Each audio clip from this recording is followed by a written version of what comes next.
जय जगन्नाथ पिला माने तेणु आज आम पढ़ा रुद्र सुधानिधि। ओके तो आसंता गत काली आम पढ़ी कलशा चौतीसा एक्चुअली आविष्कार किए करते आम पढ़ी जे श्री विश्वनाथ चरण पट्टनायक 1931 करते पिला माने एक्चुअली ये जो कलशा चौतीसा कौ रागरे रचित होता जानछ पिला माने बराड़ी रागरे है। तो बराड़ी रागरे रचित होता आउ या रचयिता किए हूँ बत्सा दास। हाँ मन रखिए बत्सा दास होती रचयिता कलशा चौतीसार। तो निहाती भाव में एथुरु गोटे क्वेश्चन तुम पाइब है यही 4-5टा क्वेश्चन मन रख देखिए मुझे गोटे पॉइंट पाइब 100% आसो है। तो ये जो 3-4टा देनी आउ 3-4टा देवी है तो यार भर आसो। तो बर्तमान आज आम पढ़ा कौन रुद्र सुधानिधि। तो पिला माने ये जो 3-4टी बही विषय पढ़ा आम प्राक सारला जुगर बही गुड़िक बोली जना पड़े विभिन्न लेखक बा कवि माने हैला तांको बही रे सब लिखि दे जाइछंती जे रुद्र सुधानिधि बहीटी हैला बा पुस्तकटी ये प्राक सारला जुगर बोली से माने अभिहित करूछंती। तेणु आम देखिबा रुद्र सुधानिधि कहार संपादित बही ना ये होचंती डॉक्टर करुणाकर कर हैला। ये होचंती 1965 ख्रीष्टाब्द रे संपादित करथिले रुद्र सुधानिधि को आउ से ये ओडिशा साहित्य एकाडेमी द्वारा पुरस्कृत भी होते माने एटा प्रकाशित होता। तेणु यह पूर्वर अध्यापक आर्तवल्लभ महांती 1932 ख्रीष्टाब्द रे प्राचीन गद्य पद्य दर्श पुस्तक रुद्र सुधानिधिर प्रथम अध्यायटी को नमूना स्वरूप संकलन करथिले हैला। तेणु नारायणानंद अवधूत स्वामी द्वारा यह रचित बहुत इंपोर्टेंट सेटा बत्सा दास द्वारा होता बेले एटा नारायणानंद अवधूत स्वामी द्वारा रचित होता बहुत इंपोर्टेंट। तेणु लोकलोचन को आसवा पर यार अभिनव रचना शैली भाषा संभार पाठक वर्ग को विस्मित कला। केतेक समालोचक यहाँ गद्य रचना भाव में ग्रहण कले ताने पिला माने जतले कलशा चौतीसा पद्य होता बेले ये हूँ गद्य बोली केतेक ये करती पुणी केतेक पद्य भी भावती है। तेणु देखा किए कौन कहते हैं तेणु गद्य बा पद्य भी हो पार। तेणु कहा द्वारा यार है सारला पूर्वकालीन रचना भाव में गृहीत होला बेले कहा द्वारा गृहीत है सारला परवर्ती कालीन है रचना भाव में ताने केते जन कहते सारला दास पूर्वर केतेक कहते परे भी है किंतु कलशा चौतीसा पूर्वर होता किंतु केते जन विशिष्ट समालोचक मतामत को विश्लेषण करवा जाना जे आमर कौन रुद्र सुधानिधि कौ टाइम ओके। तो सही कथाटा आम ये लिखा मुझे किसी पढ़ी आउ कि तुमको लेफ्ट करजी कहीं तुम से पढ़ ओके मु पीडीएफ देदेमी प्रोवाइड करदेमी से पीडीएफ रू तुम आउ टे पढ़ मुझे इंपोर्टेंट गुड़ाक डिस्कस कर दूसरी ओके वीडियो बेसी लेंथी करवानी। तेणु रुद्र सुधानिधिर रचयिता निजे ग्रंथर कौन स्थान बा निज संपर्क में समसामयिक शासक मान संपर्क किसी कही ना केवल निजर नाम निजे भुवनेश्वर एकाम्र वन में बास कर विषय से कहते। तेणु तांको सूत्रु समय निरूपण करने आदौ संभव नुहे। यार सर्वप्रथम आलोचक डॉक्टर आर्तवल्लभ महांती है जे या विषय आलोचना करते से होती प्रथम किए ना आर्तवल्लभ महांती। यहाँ प्राक सारला जुग बा त्रयोदश-चतुर्दश शताब्दीर रचना बोली प्रकाश करी परे भाषा शैली दृष्टि यहाँ सप्तदश शताब्दी पूर्व रचित बोली मत देइछंती। तेणु प्राचीन गद्य पद्यासर पांडित्यपूर्ण इंग्राजी है प्रमुख बंदर से कौन कहते यहाँ तुम पढ़ ओके। तेणु यार संग्राहक और संकलन डॉक्टर करुणाकर कर है यार भाषा विचार रे यार ग्रंथकर्ता को सारला दास और बलराम दास मध्यवर्ती समय बोली कहते है। तेणु आम देखा यही ग्रंथटी पंचदश शताब्दी रचित बोली से ग्रहण करती। पंडित सूर्यनारायण दास आलोच्य लेखक को आदि कवि सारला दास पूर्व बोली भावती है। तो क्वेश्चन जदि आसे निम्नलिखित मध्यरु कौ कवि है बा कौ लेखक यही आमर बहीटी को है यही बहीटी को सारला दास को पूर्ववर्ती भाव में ग्रहण करती ना पंडित सूर्यनारायण दास किंतु करुणाकर कौन कहती करुणाकर कहती ये हूँ आमर सारला दास और बलराम दास मध्यवर्ती समय बहीटा माने पुस्तकटा रचित होता बुझी। तेणु आम देखा युवा बहुत इंपोर्टेंट है क्वेश्चन युवाक बहुत डिफिकल्ट रही मन रखापी बड़ कष्ट है। तेणु पॉइंट जदि तुम मन न रख ऑनलाइन न कर बड़ मुस्किल हो पॉइंट नोट कर नब सब खातार। तापर गवेषक डॉक्टर सत्यनारायण राजगुरु ग्रंथकर्ता को द्वादश शताब्दी शेष भाग किंबा त्रयोदश शताब्दी है प्रथम भाग में अवस्थापित करिसेंती। समालोचक श्री सुरेंद्र महांती मतरे आलोच्य कवि सारला परकालीन मध्ययुगीय व्यक्ति अध्यापक जानकी वल्लभ महांती है तांको मतरे आमे कौन देखा है तुम गोटे कम कर पॉइंट लिखिदेव है रजटा रुद्र सुधानिधि लेखकों नाम है सी कौन कही पूर्वर ना पर सारला दासंकर है ये कौन कही देख ये गंग राजत्व काल रचित होता है बुझे पॉइंट वाइज लिखिदेव लेखकों नाम सी कौन सब कही विषय बही विषय है अर्थात कवि सारला दासंकर पूर्ववर्ती बुझे जानकी वल्लभ महांती भी कहले कौन पूर्ववर्ती। बर्तमान देखिए आगु डॉक्टर वृंदावन चंद्र आचार्य कौन कही ये चतुर्दश शताब्दी द्वितीयार्धे अवस्थापित कविता निमंते जुक्ति बाढ़ी है तेणु डॉक्टर मायाधर मानसिंह नारायणानंद को है सारला पूर्ववर्ती कवि भाव में ग्रहण कर बुझे तेणु डॉक्टर बंशीधर महांती शिशुवेदर रचना काल को है ख्रीष्टीय चतुर्दश शताब्दी बोली ग्रहण कर रुद्र सुधानिधि ग्रंथ शिशुवेदर उल्लेख थिबारु यहाकू ख्रीष्टीय पंचदश शताब्दी रचना भाव में उल्लेख कर तो डॉक्टर कृष्णचरण बेहेरा नारायणानंद अवधूत स्वामी को सारला दास समसामयिक बा किंचित पूर्ववर्ती कवि भाव में ग्रहण करती है तेणु रुद्र सुधानिधि कालनिम्न संपर्क उपरोक्त अभिमत गुड़िक मध्य डॉक्टर आर्तवल्लभ महांती और पंडित सूर्यनारायण दास सिद्धांत जुक्तिभित्तिक न हो आनुमानिक भित्ति लगुच है सेहीपरि अन्य केतेक अभिमत यही धरणर है तेणु गोटे खाली लास्ट पॉइंट आम आलोचना करवा रचना शैली और भाषा विचार है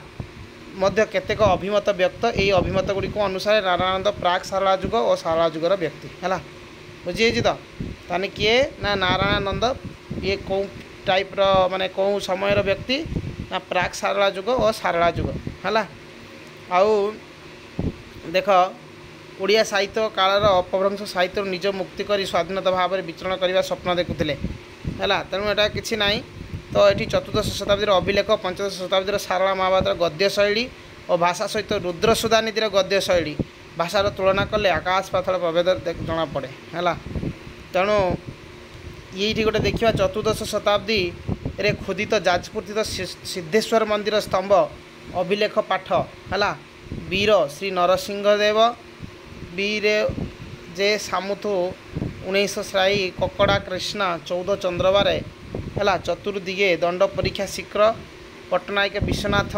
माहेसेनापक दंड परीक्षा ये सबू जिनस लेखाई बोली से माने देखुले बुझे तेणु समस्त बेहरण अनुमते है ये एक्चुअली देख अभिलेख पाठर ये लेखाई भल कि तुम्हें पढ़ है एटा कौटे लिखाई ना जाजपुर कौन सिद्धेश्वर मंदिर पाखे है गोटे खंबर लिखाई तेणु सारला महाभारत गद्य लिखित दुर्योधन है निकट को प्रेरित बलराम को श्रीमुख लेखन रु केतेक पंक्ति अच्छी ये पंक्ति तुम्हें निजे पढ़ है तेणु ये गोटे पंक्ति अच्छी आउ रुद्र सुधानिधि प्रदत्त वर्णर केतोटी पंक्ति अच्छी देख से रुद्र सुधानिधि उठाई पंक्ति गुड़ाक है पृष्ठा 47-48 उठाई हाँ ये देख उपयुक्त अध्ययन बल है रुद्र सुधानिधि प्राक सारला बा सारला जुगर रचना नुहे बोली पाठक कहीपर है तेणु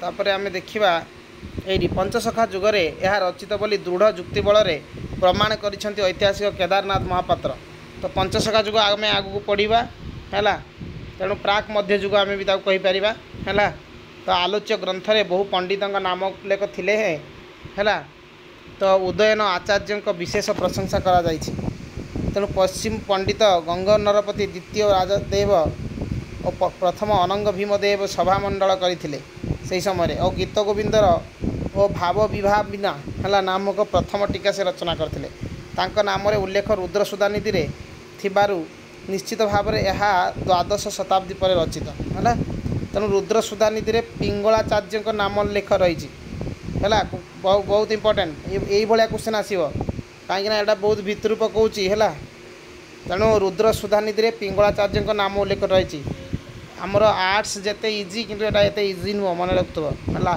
ठू डिफिकल्ट किंतु अल्प पढ़ने हो मन रखिव है अल्प पढ़ने हम पंचदश शताब्दीर प्रथम भागरे तांको द्वारा प्राकृत पिंगल ग्रंथ रचित होता है। ताने मन रख है तो ताने प्राकृत पिंगल ग्रंथ रचित होता। यही ग्रंथ लोकप्रियता अर्जन करिबारु से 100 वर्ष नहीं थिबार प्राक सारला युग धरा जाए। तेबे 111 धरा जाए। तेबे नारायणानंद समय हेब 16 शताब्दी आ रुद्र सुधानिधि रे लिंगराज को भुवनेश्वर रूपे स्तुति करा जाइछि। बुझे लिंगराज को कौन भुवनेश्वर रूपे स्तुति कराई। भगवान को भुवनेश्वर बोली कहुई। तेणु यही शब्द सर्वप्रथम लब्ध हुए पुरुषोत्तम देव 34 अंक खोदित शिलालेखार लिखाई है। बहुत इंपोर्टेंट पिला माने मन रख है। ये जो भुवनेश्वर लिंगराज कथा तो यहाँ जो आमर शिलालेख जदि कहवा एटा हूँ पुरुषोत्तम देव लिखिते है समय लेखा एटा। तेणु नारायणानंद यार परवर्ती कालीन। तेणु रुद्र सुधानिधि आहरी उल्लेख थी कौन कौतुक चिंतामणि ग्रंथटी है 1509 ख्रीष्टाब्द प्रताप रुद्र रचना करते। ये देख ये छोट छोट जिनस तुम हयत छाड़ी दे चल जाव कहे ना सर आम एगुड़ा पढ़ानी। अरे न पढ़ने युड़ा क्वेश्चन आसो है एगुड़ा एमती क्वेश्चन पकेब तो माने माने जो किसी बुझीपारे कर छाड़ी पलि आस बुझे माइनस मार्किंग अच्छी बी केयरफुल। तेणु रुद्र सुधानिधि उल्लेख कौतुक चिंतामणि ताने केबे किए रचना करते प्रताप रुद्रदेव। तेणु नारायणानंद यार परवर्ती। तापर पंचसखांक साहित्य जोग संबंधी सांकेतिक शब्द प्रचुर परिमाण मिले और रुद्र सुधानिधि यार बहुलता लक्ष्य करा जाए। तेणु निश्चित भाव में पंचसखा तात्विक रचनावली द्वारा प्रभावित है। श्रीजुक्त महापात्र मतरे चैतन्य युग है 16 शताब्दी श्रेष्ठ गद्य। पिला माने कहि परिबो चैतन्य प्रथमे कौंटी के आसतिले आम ओडिशा को ओडिशार कौंटी को आसतिले चैतन्य चैतन्य हो श्री चैतन्य हूँ पंचसखा युग टाइम रे आसतिले। आउ सी आसीथिले आमर पुरी पुरी आसतिले हैला पुरी को आसतिले आमे तांको विषय टिके पढ़िबा। ओके सेठी भी क्वेश्चन पढ़ी पारे सब जिनस टिके पढ़िबा। तेणु डॉक्टर कृष्णचरण साहू रुद्र सुधानिधि है उल्लेख थिबा कौमुदी और आख्यात चंद्रिका व्याकरण ग्रंथद्वय संपर्क में कही। आख्यात चंद्रिकार रचना काल केते समय रे क्वेश्चन आसब एमती जे आख्यात चंद्रिका है यार रचना समय केतेरु केते ना 14 शताब्दी रही। आ कौमुदी हूँ कौन 15 शताब्दी शेष भाग में रचित होती। आ रामचंद्राचार्यकृत प्रक्रिया कौमुदी है बा भट्टज दीक्षित सिद्धांत कौमुदी को बुझाई थाए। यही दृष्टि रुद्र सुधानिधि रचना काल को आपाततः 1473 ख्रीष्टाब्द 1550 मध्य अर्थात। तेणु 1550 भितर आमर आसते बोधे किए कहले मु पढ़ेमी आमर श्री चैतन्य आसते है अर्थात 1500 रु 16 शताब्दी मध्य निरूपण कर ऐतिहासिक महापात्र आ डॉक्टर साहू जो विचार रुद्र सुधानिधि रचना काल को यथाक्रम 16 शताब्दी 1516 शताब्दी प्रमाणित करछंती। यही विचार यहाँ परवर्ती एक बा एकाधिक शताब्दी पर्यंत यह प्रतिलंबित हो पार अर्थात रुद्र सुधानिधि 1700 शताब्दी 1800 शताब्दी रचना भाव में ग्रहण कर। तेणु भाषा धर्मधारणा वर्ण विलास दृष्टि विचार कर रुद्र सुधानिधि रचना काल निर्दिष्ट करे है। तेणु देखिए नेक्स्ट। तेणु पिला आउ टे आम देखा तुम यहाँ टे पढ़ीदब आउ टे भितर अच्छी। तो नारायणानंद अवधूत स्वामी कौन सी निर्दिष्ट धर्म मतवाद प्रचारक नथिले हैं। धर्म प्रचार उद्देश्य रुद्र सुधानिधि रचना कर है। तेणु धर्म मतवाद दृष्टि से थिले एकांत उदार। धर्म मतवाद माने कहले कौन आगुरी तुम जान श्री चैतन्य है नानक एमाने सब धर्मर प्रवर्तक सब थिले नुह। तेणु से जो आसुले किंतु ये जो नारायणानंद सी हूँ जितेबले ये धर्मर मतवाद करनथिले बुझी। तेणु आम देखा आगू से शिव को केवल स्तुति करना से कौन जगन्नाथ श्रीकृष्ण स्तुतिगान है। खाली जे से शिव को स्तुति कर नुहे से प्रभु जगन्नाथ श्रीकृष्ण को स्तुति कर। सारला दास धर्म दृष्टि एकांत उदार थिले है। सी सेमती किसी धर्म उपरे किसी राजनीति करुनथिले के माने है तो से एक्चुअली एत मत लगुच कली पशि नाला बुझे। तेणु एमाने से सब प्रति एत माने कर्णपात करनथिले। तेणु से जहाँ टे भल पाइले ही पूजा कले भक्ति कले। तेणु उत्कलीय कवि प्राचीन काल सबु धर्म को सम्मान देखाई शिखी कारण जगन्नाथ को निजर करने को जाई सकल धर्म जगन्नाथ ठारे आत्मलीन हो जाइछंती हैला। तेणु ये हैला सारला दास हूँ सारला दास देख ये गोटे क्वेश्चन आसीपे जे कौ कवि हैला जगन्नाथ को निजर करने को जाई सकल धर्म जगन्नाथ ठारे अंतर्लीन हो जाइछंती किए ना सारला दास हैला। फल उत्कल सर्वधाम समन्वय पीठर गौरव लाभ करिछि। तेणु जगन्नाथ एक प्राणता पंचसखा जुगर साधक कवि मान विशेषत्व होइतिबारु सेमानक रचनावली जगन्नाथैक भावनार स्वच्छ और स्वच्छंद प्रतिफलन परिलक्षित हुए। से परंपरार उपयुक्त दयाद नारायण नंद तेणु एथु व्यतिक्रम नुहंती। जगन्नाथ को अनेकत्र स्तुति करने को से भूली नाहंती। आ रीति जुगर ओडिया कविगण स्व रचनावली जगन्नाथ प्रशस्ति गान करिसेंती। एपरि करबा एकदा रीत बोली स्वीकृत करिसेंती हैला। तेणु आलोच्य ग्रंथर यही दृष्टि रीति जुगर रचना भाव में ग्रहण करने को इच्छा हुए हैला। तेणु वर्णना विलास पाई नारायणानंद जो पाटव हैला प्रदर्शन करिसेंती ताहार विरल रुद्र सुधानिधि को रीति जुगर रचना भाव में ग्रहण करने को पड़े हैला। गद्यर अलंकार रे सफल प्रयोग करी श्रृंगार चेतना धर्मी कल्पना फुटाइबा रीति जुग पूर्वर आदौ संभव नथिला। बुझीगला ना पिला माने। तेणु एठारे उदाहरण स्वरूप मोहिनी कन्या रूप वर्णना कराई ये सब जिनस तुम देख हैला। ये आउ टिके देखिबा रुद्र सिद्धानिधि विषय रे हैला बही विषय तो रुद्र सुधानिधि लेखक रीति जुगर वर्णना सहित साम्य रक्षा करी बसंत ऋतुर वर्णना देइथिला बळी मने हुए।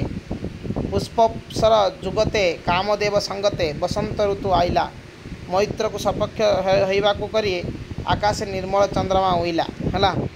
तेणु मधुजामिनी होइला मलय पवन मंद मंद होई बहिला ये सब गोटे लेखाई है। तो तेणु पद्य गोटे लेखाई एठी ताको व्याख्या करिकी तेणु एथिरे किसी दरकार नहीं एटा किसी बुझिया दरकार नहीं।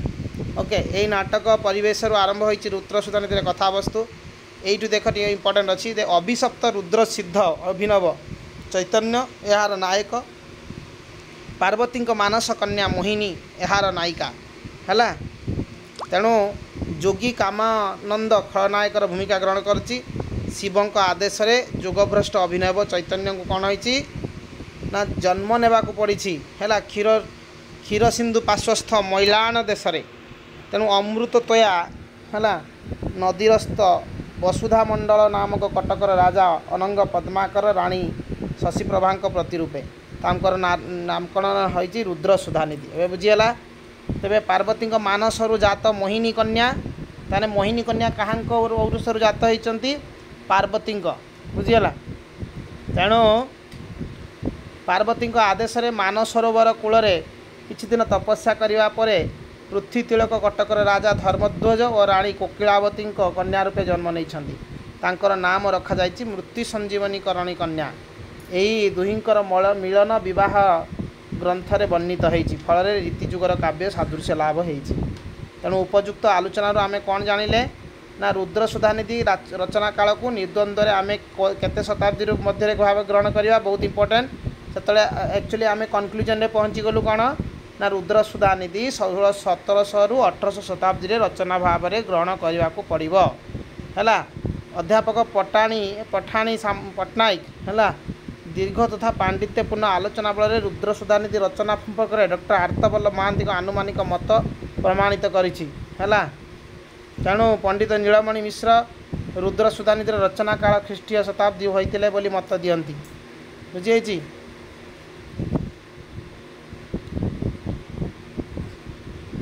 तेणु अध्यापक कुमुद रंजन पाणिग्राही प्राचीन ओडिया गद्य साहित्यर स्वरूप पुस्तकर भाषा वर्णना विलास कवि धर्मानुचिंता इत्यादि को विश्लेषण करी नारायणानंद अवधूत को रीतिजुगर कवि हिसाब से ग्रहण करिसेंती।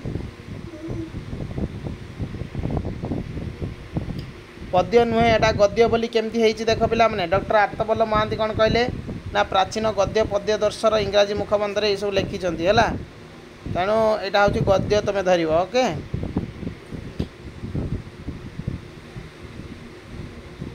भाषा हूँ गद्य पद्यात्मक गद्य है।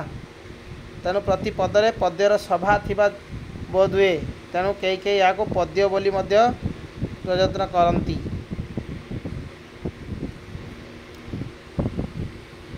ये देखा लास्ट कवि धर्ममत है कवि धर्ममत यहाँ हूँ बहुत इंपोर्टेंट अच्छी टे जे रुद्र सुधानीति नामकरण यह शैव धर्म प्रख्यापक एक ग्रंथ यार लेखक नारायणानंद शैव नारायणानंद कर है शैव थिबार धारणा मन जन्मे पुणी शिवलोकरु ग्रंथर कथावस्तुर आरंभ और 500 वर्णभेदरे अर्थात ओ ठारू क्षीय पर्यंत अक्षर रचित शिवस्तुति यही धारणा को दृढ़ीभूत करे।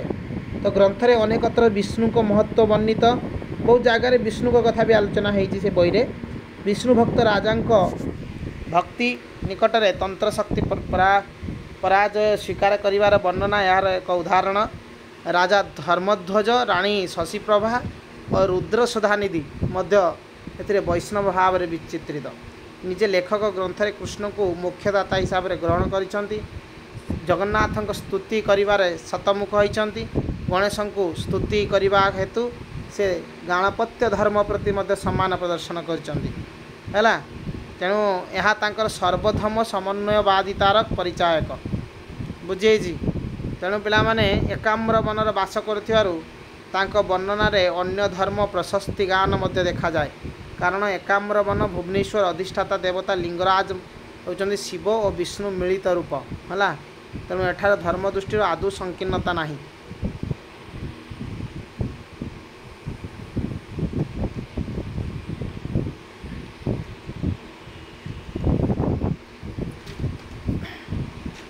और यहाँ तुम्हें देखीदेव पिला माने ओके एथिरे आउ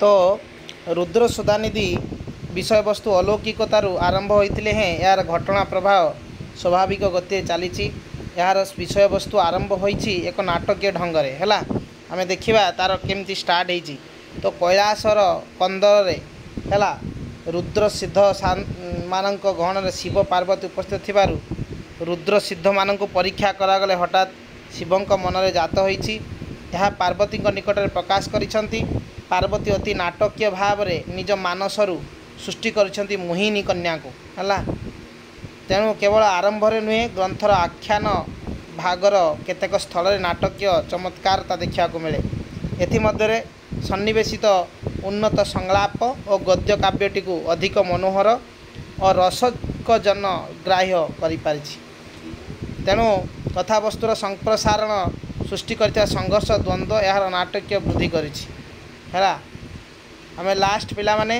एति ग्रामर किछि यदि आम देखा व्याकरण तो ये अलंकार मध्य ये जो रुद्र सुधानिधि बही रे आम देखा पाऊ है अलंकार आम देखा पाऊ अलंकार प्रयोगर कवि माने बहुत चमत्कार रही दांडीवृत एठी ना आम देखा एक्चुअली नारायणानंद मध्य लालस्व दमन करि पा नाहांती तांकर आलोच्य ग्रंथ शब्द अलंकार अर्थ अलंकार है एथिरे परिलक्षित हुए उपमा रूपक उत्प्रेक्षा अनुप्रास आदि विस्तृत भाव में व्यवहार करी गद्य रचना को पद्यधर्मी करि पाइछंती है आहरी मध्य पिला माने जो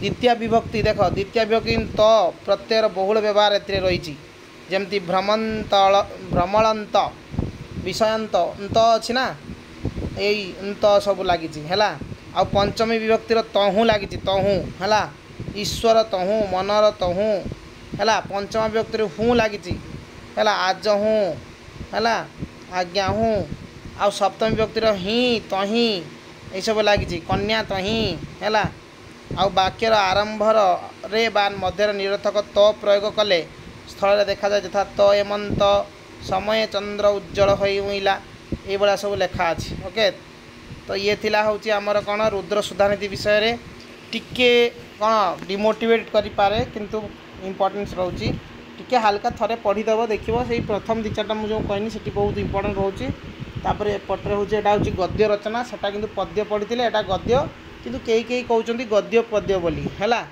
तो पिला माने या उपरे क्वेश्चन भी अच्छी मु तुमको देदेवी ठीक अच्छी। तापरे आमे नेक्स्ट पढ़िबा ओके कौन